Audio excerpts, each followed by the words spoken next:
Thank you.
Here we go.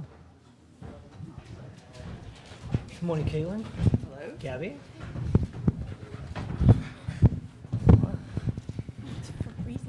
It's cold. So our first guest this morning from the University of Iowa, Caitlin Clark, Gabby Marshall.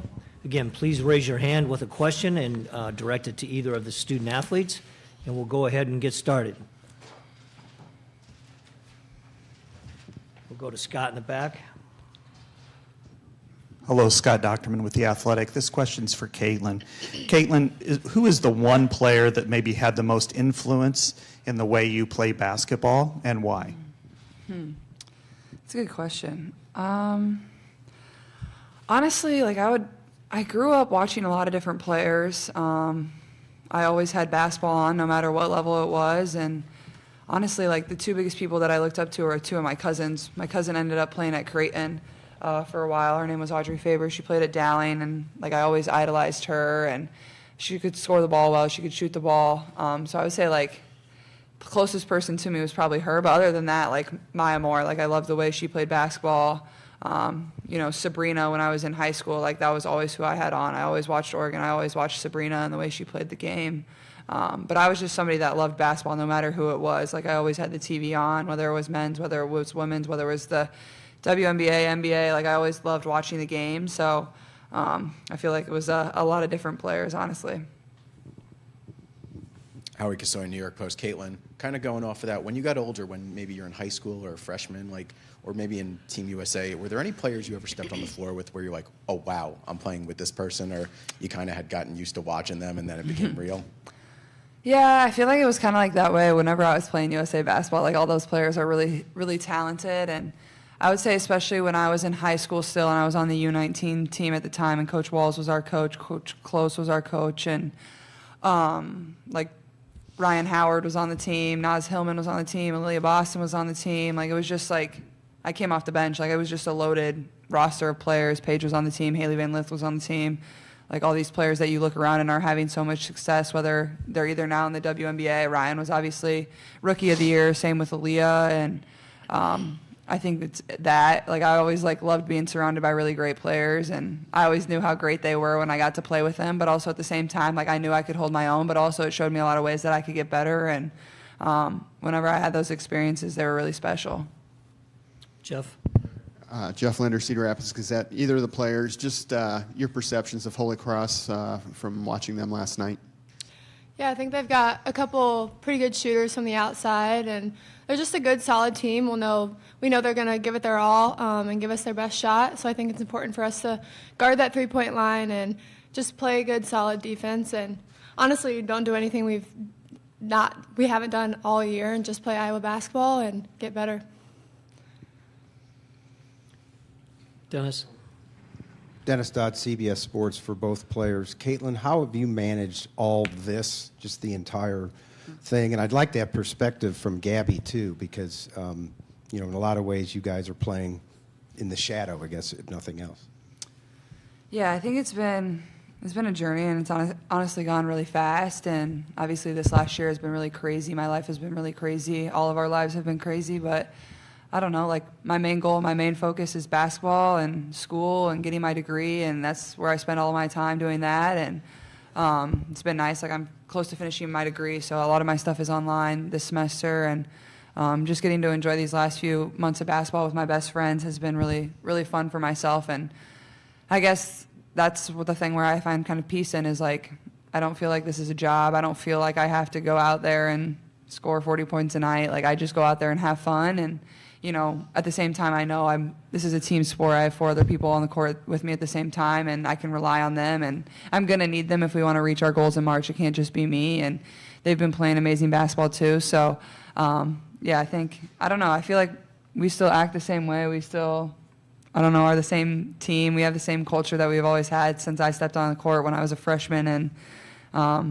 I think like that just speaks to who we are, and that's the reason we've had success, is because that's how we approach every single day. Yeah, I would just say, obviously she has a lot of attention on her all the time, and that can bring a lot of pressure, but I think she handles it better than anyone I've ever met. I know if it was me, it'd be a lot on me, so I give her props for that, and I think she just comes in every day, every practice, and you can just tell how much she loves her teammates and how much she loves her coaches and how much she just loves the game, and so I think that just radiates through everything that she does. And I mean, there's no one more deserving than her of everything that she's accomplished. Kyle Huseman, Hawkeye Report. Question for both of you guys. This is the last time for you guys that you get to go through an NCAA tournament. You're both moving on from Iowa after this year. What's the mood like for you guys, knowing that, you know, it's different from last year where you come in, you know, there's another year, but this is the last time you get to try to make a run in the NCAA tournament? Honestly, like, I would say for myself, and I don't know if this is the same for Gab, like, it doesn't really feel like this is like the end for us. I feel like that's not really how we're approaching it. I feel like we're kind of approaching it like this is very business-like. This is like, we're here to win. We're here to get back to the Final Four. I feel like if you approach it in a way of, you know, this is the end, this is our last time playing on our home court, this is our last time hosting, like, you can get too caught up in the emotions of it, and sure, you're going to feel the emotions at some point. That's just how it's going to go. But I think just approaching it in like a business-like manner and going 1-0 every single day is always what Coach Bluter says. I think that's the biggest thing, at least for myself, is, you know, I understand we're really only guaranteed one more game from here on out, but, you know, I think just going out there and having fun and approaching it like you always do, that's what's going to bring you success, and that's what brought us success last year. So you can't be too worried about when it's going to end or how it's going to end. You just got to enjoy the moments and live in the moments, and, you know, don't let them pass you by. Gabby, do you want to take that too?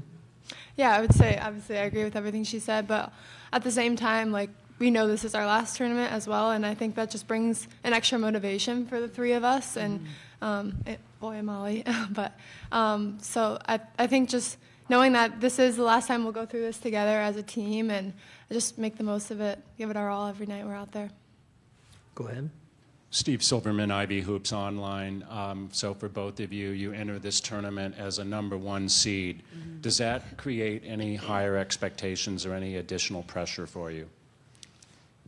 No, I would say whether we're a 1 seed, whether we're a 10 seed, it doesn't matter. I feel like this team would have the same expectations of ourselves and what we're capable of. I think everybody in our locker room knows what we're capable of. And to be honest, I don't think seeding really matters. It is what it is. That's your draw. It doesn't matter if you have a 1 by your name. Doesn't matter if you have a 9 by your name. It doesn't matter. You got to come and show up and play every single night. And I think our group has great perspective on that. Obviously, my sophomore year, and a lot of the girls on the team experienced this too. Like, we got upset by a 10 seed on our home court. So, you know, anybody can be beat on any given day. That's just how this tournament works. That's why this tournament is so fun. But also, you can beat anybody too. And that's where you can find a lot of success, and that's what we did last year. And so I think our team having that experience is the biggest thing, and understanding, you know, how this tournament works is good. And I like, more than anything, I think just the experience is something we need to lean on. Not everything's going to be perfect, and it's how you respond to those moments. It's going to lead you to a win. Gabby, go ahead.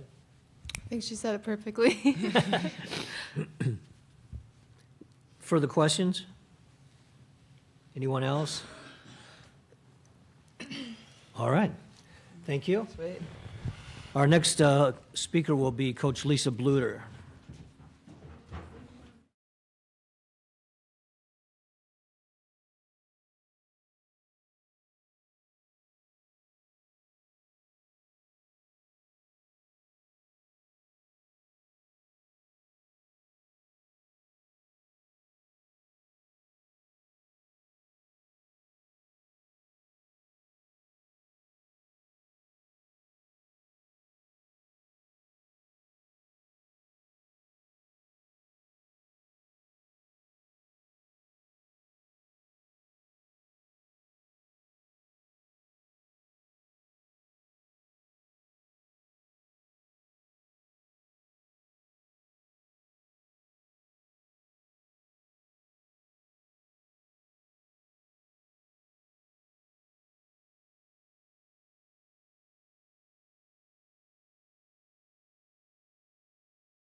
Oh my gosh.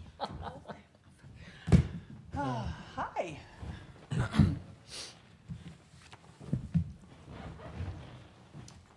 Okay, just again, a couple things to go over before we start the interviews. Please make sure your cell phones are silenced. No cell phone video, flash photography, or video cameras are allowed in the press conference. Media may access press conference video at the NCAA digital workroom site. Please raise your hand when you have a question for Coach. Please identify yourself by both name and affiliation. And Tom will come around with the microphone so you can hear your questions. With that, welcome Coach Lisa Bluter of the Iowa Hawkeyes, and start taking questions. Kyle Huseman, Hawkeye Report. You don't always get to see the team that you're going to play in person a couple days before. What were your thoughts on Holy Cross last night, and what do you see as some challenges in facing them? Yeah, Kyle, I think that's exactly right. You usually don't get to see somebody live, especially in your home court, before you're going to play them in the NCAA tournament. So I think we used that to our advantage. Our team was there before we went and started our scouting report. Obviously, their three-point shooting is really good. In the last 5 games, they're shooting over 38% from three. Last night, they shot the three ball really well, especially Kara McCormick, and so we definitely have to have really good three-point defense.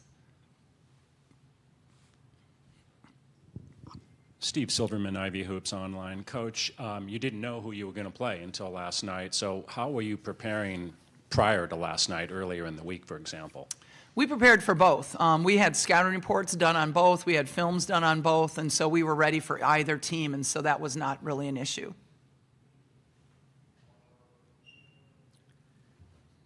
Further questions? Coach, I'll throw this one in there. Oh, Kyle's got one, though. Is that go okay? ahead, Kyle. No. I was just going to ask, you're used to this, but your team has a break between the conference tournament and the NCAA. How has that break been for your team this year? It's been really welcomed as far as, we were exhausted after playing in the Big Ten tournament and playing 3 games in less than 48 hours. So it took us a while to get our feet back underneath us, mentally and physically. But now it seems like it's been forever. This week has really been dragging on a little bit. We were hoping we were going to play today, but now with the snowstorm, maybe it's a good thing we didn't play today. It's a situation where we're ready to play. It's been a long time. It'll be almost 2 weeks since we've played, and we are ready to go. Kyle. You mentioned the other day that Molly Davis wasn't necessarily as far along as you had hoped for. Just curious on your update on her, and then if she isn't able to go, how important was being able to play with Sida Fulter in the lineup last week and have 3 games without Molly Davis in the lineup? Yeah, you're right, Kyle. I mean, I don't know. I haven't seen Molly today. I don't anticipate her playing on Saturday, but hopefully by Monday we can get some time from her, if we can get to Monday, that is. But I think having Sid play 3 games that helped the team have confidence in her in that position, and her, Sid actually really having a lot of confidence in herself, knowing that she can do it. I've always said I think Sid was the 6th player of the year in this Big Ten, and I think she proved it getting on the all-tournament team in the Big Ten tournament. I have no doubt that Sid can do a great job for us, and it was really good to have her play in those 3.5, 3 3/4 games that were successful for us beforehand. Coach, a lot of folks have talked about how your team got a pretty hard draw in the bracket this year. Do you want to comment on that at all, or are you just looking at one game at a time at this point? That's absolutely what we're doing. We're looking at one game at a time. To me, this is a 2-game tournament this week, and then next week's a 2-game tournament. That's how we kind of look at it. We break it into segments, and I'm not even looking up, next week. I'm not even concerned about that. I'm concerned about Holy Cross right now, and then if we can get by them that next game. So it's not of concern to me. Coach, I'll throw one more in there. Holy Cross was in the NCAA tournament last year. They've been through the routine, and they're a senior-led team. Does that throw more concern as opposed to playing a young team? I mean, anytime a team has experience, I think that you can draw upon, it's good. I think Maureen has done a great job. I am really impressed with her. I'm impressed with her team. It doesn't surprise me because, having somebody that played at Marist and under Red Fox there, I mean, he was a great coach, and she learned from a really good person. And so they're very fundamentally sound. I mean, they don't turn the ball over. They shoot the three really well. They really stick to their system. And so I'm very impressed with her and what she's done with Holy Cross in 4 years. Go ahead, Susan. Susan Harmon, HawkFanatic.com. Do they remind you a little bit of your team and the things they want to do, the transition, the threes?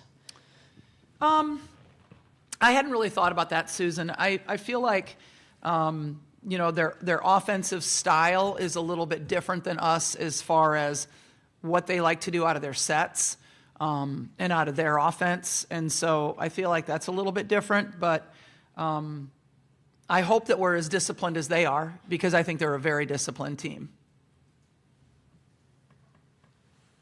Further questions? Go ahead, Susan. What do you expect them to do defensively? It looked like they were in mostly a man yesterday. Yeah, they don't play much zone at all. We haven't really seen any, and so we have seen them only play player-to-player defense. And according to Synergy, they play player-to-player defense 98.9% of the time. Go ahead, Jeff. Jeff Linder, Cedar Rapids Gazette. And I apologize if this has already been asked. Can you tell us a little bit about the big showdown with the Gray team last Thursday, how that went down? Oh, gosh, you're testing my memory. I heard it was a 2-point win. Okay, there you go. That's what easy come, easy go, right? I mean, to me, it was really just about executing, about staying sharp with officials, timing, the scoreboard, everything like that going as a game-like as possible. When you have a 2-week break, you just don't want to get rusty. And so that's why we brought the officials in and kind of had a scrimmage. But, yeah, I'd kind of even forgotten about that, Jeff. Steve, go ahead. Thank you. Coach, when you have possible games every other day during this weekend, does that change the way you rotate your players in at all? In other words, are you going to try to make sure you get enough rest? Or is the day off in between enough to not worry about that? Yeah, I'm not going to worry about that too much, because the ultimate goal is to win the game. And whatever we have to do to win the game is what we're going to do. Susan, did you have a follow-up? No? Okay. I Jeff. relate, Susan. Please identify yourself again, too. For Jeff Linder, video. again, Cedar Rapids Gazette. And I'm sorry, again, if this has been asked, and it probably has. Any update on Molly? I haven't seen her today, and doubtful for Saturday. I keep trying to remember what day of the week it is. But, hoping we'll get something Monday, if we get there. Susan Harmon, HawkFanatic.com. Just in terms of rust, what other things? You have a scrimmage. You first you let them rest. Then you have a scrimmage. How else have you spent this time? I mean, do you have rigorous practices? Is there anything you can do to sort of keep them sharp? We did a lot of review, basically, like reviewing all of our sets, our out-of-bounds plays, our press break. Just did a lot of trying to brush up on everything, all of our fundamentals, working on ball screen defense, those type of things. So was it hard? I would say it was. We had a hard practice on Wednesday for this time of year. And, now it's kind of coasting a little bit for us. Any further questions? All Thanks, right. guys. Thank you, Coach. Good luck. Thank you. Our next press conference is at 12:25 with players from West Virginia.